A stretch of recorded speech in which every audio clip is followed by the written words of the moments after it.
Totok aura untuk pancaran kecantikan. Hal inilah yang dilakukan oleh Salma Dian Priharyati yang sukses membuka klinik totok aura kecantikan. Walaupun pada awalnya ada penentangan, tapi ternyata tidak menghalangi seorang Dian.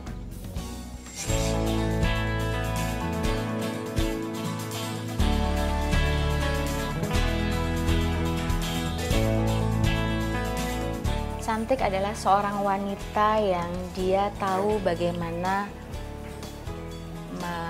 menggali inner strength-nya dalam bertutur, dalam berpikir, sehingga kalau sudah dia berpikir dia akan mengeluarkan kata-kata yang baik dan proporsional, lalu bertindak dengan baik dan proporsional juga.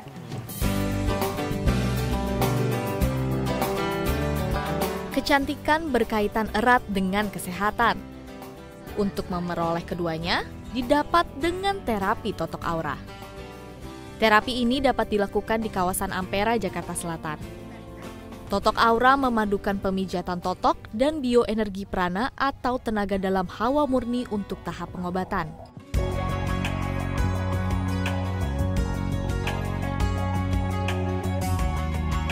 Pemijatan wajah dimulai dari bagian tengah, letaknya di pertemuan alis mata. Selanjutnya ke arah sekitar dahi. Saat menotok, menggunakan minyak ekstrak rumput laut, vitamin E dan C. Salma Dian Priharyati menggeluti usaha totok aura sejak 2004. Perempuan kelahiran 11 Mei 1971 ini mempelajari prana atau seni pernafasan sejak SMA.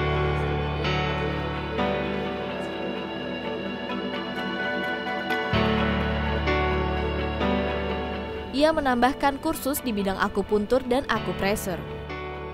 Memulai usaha setelah ia keluar dari pekerjaannya di salah satu gerai totok wajah di Bandung.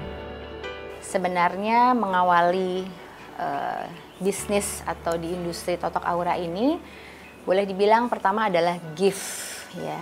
Tapi apapun namanya gift dari Allah, kalau kita tidak menajamkannya dengan terus belajar, terus menggalinya, saya rasa itu akan menjadi tumpul. Jadi untuk acupressure-nya saya banyak belajar dari Natural Healing Center. Sementara untuk tenaga prana atau tenaga dalamnya itu kebetulan saya aktif di Merpati Putih sejak zaman SMA. Lalu Satria Nusantara, Mahatma, Kateda, dan banyak sekali olah fisik dan olah hawa murni yang memang saya telan gitu ya. Walaupun wanita gitu ya, tapi entah mengapa dari dulu saya gemar dengan olahraga yang sifatnya keras lah ya, yang biasanya digemari oleh kaum pria sebenarnya gitu.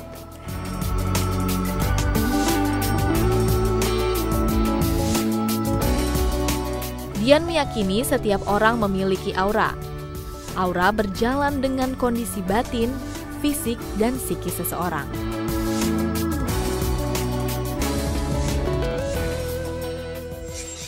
Pemirsa, sekarang saya akan mengajak Anda untuk mengetahui lebih dalam seluk-beluk bisnis perawatan kecantikan dan kesehatan Dian Kenanga Totok Aura. Bersama saya di sini sudah ada Ibu Dian. Halo Ibu, apa kabar? Baik, alhamdulillah baik sekali. Ibu kesibukannya apa sekarang? Sekarang yang pasti mengurus bisnis totok aura dengan keluarga. Bagaimana sih awalnya memulai bisnis kecantikan Totok Aura ini? Iya, sesungguhnya saya pernah mengusungkan tema totok aura ini di sebuah gerai salon kecantikan juga, di mana saat itu ada penolakan. Tapi nggak boleh marah ya. Bentuk aktualisasi dari sebuah penolakan, alhamdulillah saat ini saya mengaktualisasinya dalam gerai sendiri, Dian Kenanga Totok Aura. Nah, kenapa memilih untuk Totok Aura ya? Mungkin karena memang passion saya dari dulu di dunia kecantikan dan kesehatan gitu. Jadi kenapa harus pilih yang lain? Dan bagaimana cara mengembangkan bisnis ini dari nol sampai jadi sekarang? Gini, sebenarnya banyak sekali aspek yang harus diperhatikan ya. Karena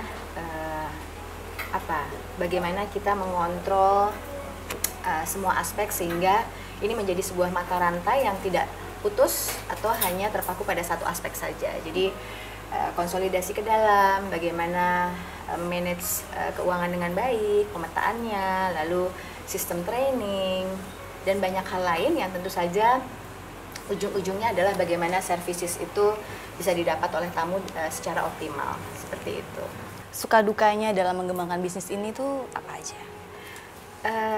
Banyak senangnya ya, cuma memang dukanya pastilah ada. Seperti misalnya beberapa pihak yang mungkin dengan sengaja gitu ya mendiskreditkan tempat ini dengan isu-isu heboh, misalnya seperti oh tempat ini adalah tempat pasang susuk, atau Ibu Diannya ini menggunakan kepulan asap atau jampe-jampe gitu ya untuk menangani tamu-tamu yang datang. Jadi semua itu sih dihadapi dengan senang hati saja. Yang paling penting adalah kita tahu bahwa strength produk ini adalah tidak ada yang merujuk kepada kepulan asap atau jampe-jampe seperti yang diisukan di luar sana, seperti itu. Nah, bagaimana cara menyikapi dari pemikiran orang lain yang salah tentang totok aura tersebut? Iya, tentu saja pertama kita terus konsolidasi ke dalam gitu ya, plus dibantu dengan media gitu ya, seperti Jawa Pos saat ini gitu kan. Tentu saja edukasi kepada masyarakat luas itu terus bergulir bahwa yang namanya totok aura ini sama sekali tidak berbau mistis, tapi sebuah ilmu di mana menggabungkan dua ilmu, yaitu ilmu totok atau acupressure digabungkan dengan ilmu prana atau tenaga dalam yang dilatih sampai di level mana atau prana gitu. Sehingga goalnya adalah penyehatan aura dari dalam, seperti itu. Bagaimana cara Ibu menghadapi persaingan di bisnis dunia kecantikan yang sudah makin banyak ini? Sejak awal membangun usaha ini, saya tidak pernah melihat bahwa satu tempat itu akan menjadi saingan bagi tempat ini. Mengapa? Karena yang kita lakukan atau saya lakukan adalah terus konsolidasi ke dalam. Jadi saya hanya fokus pada hal-hal yang ada di depan kita. Bagaimana tadi ya, mencetak SDM dengan baik, mulai dari kasir, cleaning service-nya, lalu tenaga terapisnya, dan semua aspek yang ada. Servisnya gitu kan? Berarti ya.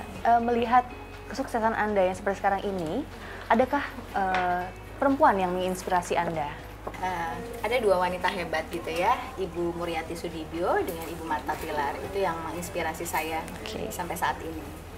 Nah, pesannya untuk wanita di Indonesia?